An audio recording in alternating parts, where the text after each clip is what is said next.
Last week, I felt things were a little slow in the world of Lawman and Big Papa Pump action, but the intro to episode 4 lets me know that we're getting Sensei Squeezy Cheese in his element. First, introduced as the greatest musician to ever live. Put your hands together for Steven Seagal! Well, he wasn't, but he should have been, and this little weasel deserves a slap. Out of that circle! Secondly, he's assaulting people whenever possible. In this case, some young fellow African Americans who made the mistake of being around when Seagal and his team are rolling cameras. Don't make a false move, you hear me? My name is Steven Seagal. That's right, Steven Seagal.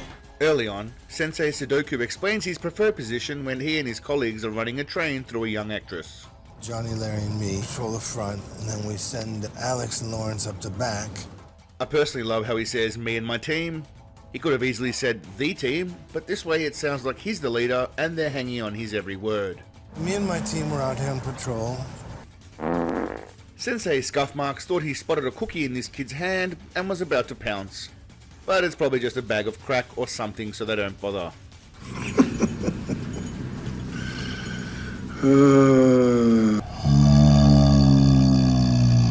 Now, they make this out to be some big-ass drama, but when they arrive on scene, nobody's hurt or injured.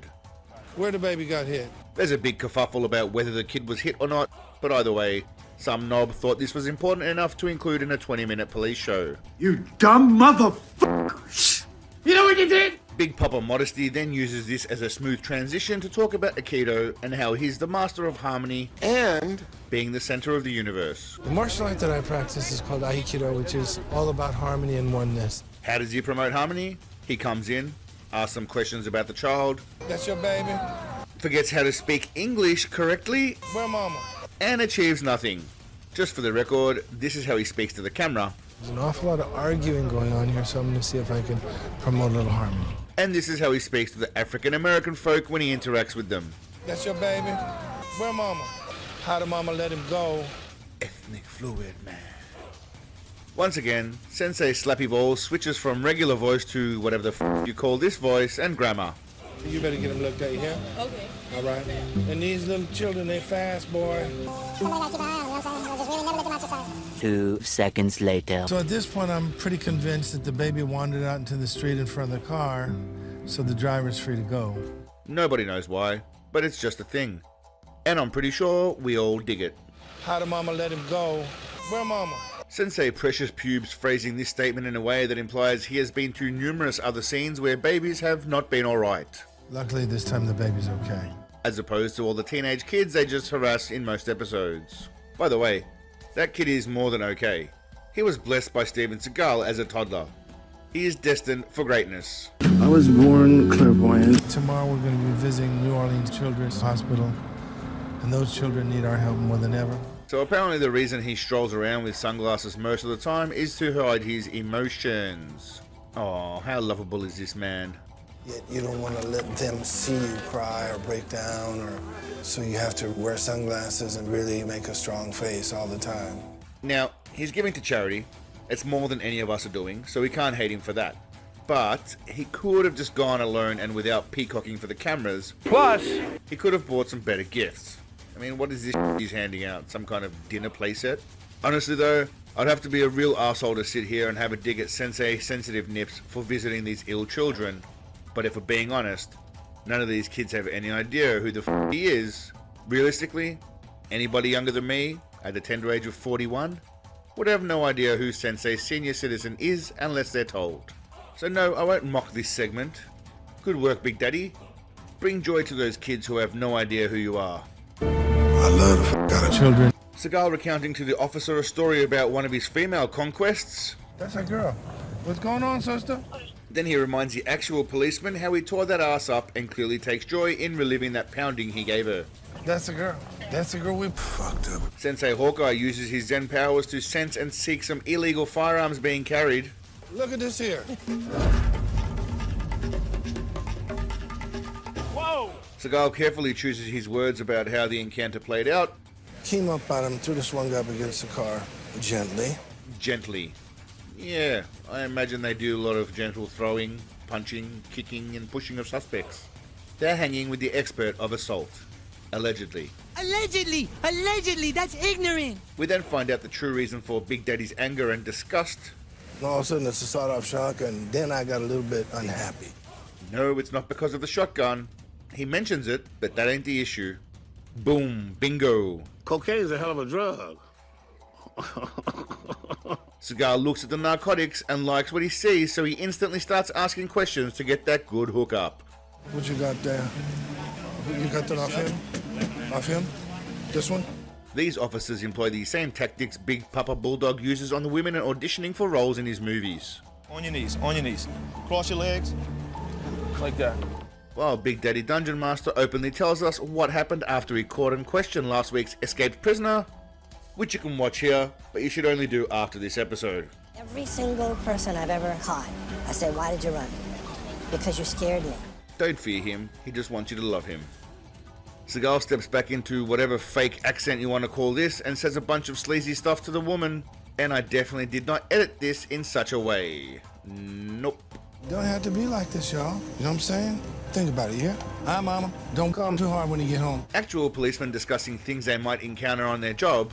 I mean, you just never know in situations. Ain't that right, boy? You know, Are interrupted by Sensei Goochlicker, who can't wait to chime in and tell them how awesome he was when it all happened. Faced with a life and death decision on what to do. What I did was I shoved his face down in the car and said, don't make one false move. Before everyone strokes Big Daddy's cock by telling him how badass he was in the moment. I think your verbiage was a little different. Was it? Yes, sir. I think you used the F word. Did I say don't effing move? Yo, fuck nuts! I think you used the MF and the FS and MMF. Do you think I said don't move, mother son? Now, before we're treated to Big Daddy blues legend playing music in his all-black band, including himself, of course, I'd just like to take a moment to thank today's heroes, the African-American community that appears in Lawman. Why? Because they managed to refrain from punching Big Daddy Dalai Lama right in his schnoz when he puts on that accent. Don't have to be like this, y'all. You know what I'm saying? Think about it, yeah? Hi, Mama. Don't come too hard when you get home. And these little children, they fast, boy. That's your baby? Where Mama? How did Mama let him go? If you agree, think about liking and subscribing, otherwise you're clearly racist against black people like Steven Seagal. I'm as you know, I'm a Russian Mongol, and I'm My family are from Vladivostok and Belarus, and you know. Seagal's all-black band will play at an event to punish the children in hospital for being weak and sick. Now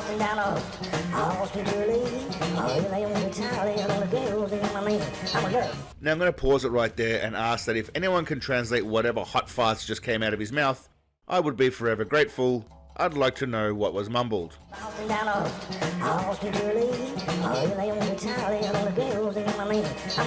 This is called Rosability Long Visit. Look how at home Big Papa Kunta Kinte is sitting amongst his African American brethren. I wouldn't be able to breathe if I couldn't play music. If the way he breathes in movies is anything to go by, he must have stopped playing music a long time ago. Sensei strip club convincing the band members that after the concert, it's on to the titty club with the all-you-can-eat buffet. That'd be a good place to go out, just like that. Big Daddy Ballerina teases us with a little hint to how he pulled off those killer dance moves we all love.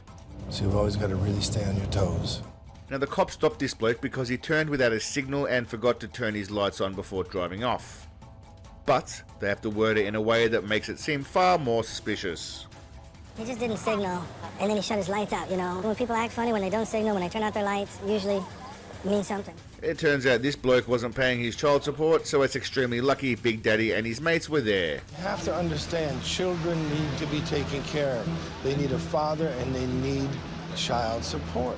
Ironically, Big Papa harping on about being a parent when, well, if I recall correctly, most of his children want nothing to do with him. Allegedly. Before Big Daddy leaves us with a golden chestnut about what to do if you find an attractive drunken girl alone on the side of the road.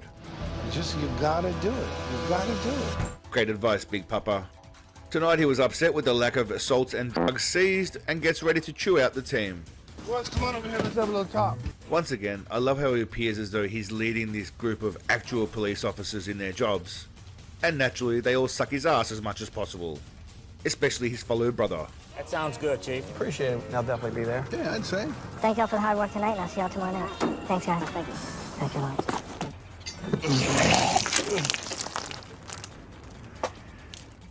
I love children. The people who love me and know me know that. Yep, except for the ones you ditched in Japan to come and chase stardom in the USA. Allegedly.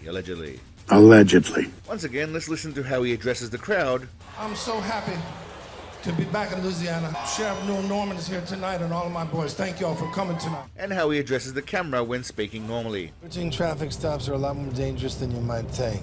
He's so adorable. And praise the Lord, Sensei again. He decides to bless us with one of his greatest songs, Alligator Ass. Well, someone took me to a restaurant and I had to eat some fast. I ordered me some chicken, they gave me alligator ass. And then I heard this and my head almost exploded. And I can tell you, I've been friends with Steven Seagal for about 20-something years now. He can truly play the guitar, but I'm not so sure he knows how to dance. Excuse me, mate? Need I remind you of a little something, Chief? I'm genuinely outraged. How dare you! Before Sensei finishes the episode by informing us that eating a cookie whilst being balls deep in a 20-year-old is something we should all aspire to achieve. One of the greatest feelings you could ever have. Alright, legends, that's it for another installment of Lawman, where Big Papa cleans up the streets and cures cancer single-handedly. All joking aside, he did help the charity and film it all for good publicity, but he still helped. Oh, thank you for noticing that. I hope you all learned something today, but until next time, Seagalians, remember to film most of your charity work so people see it. Remember to pretend to play guitar if you're in a band, but above all, stay awesome. Peace, legends. When I'm sailing away, sunshine bright in the sky, and I'm free when I close my eyes. Help me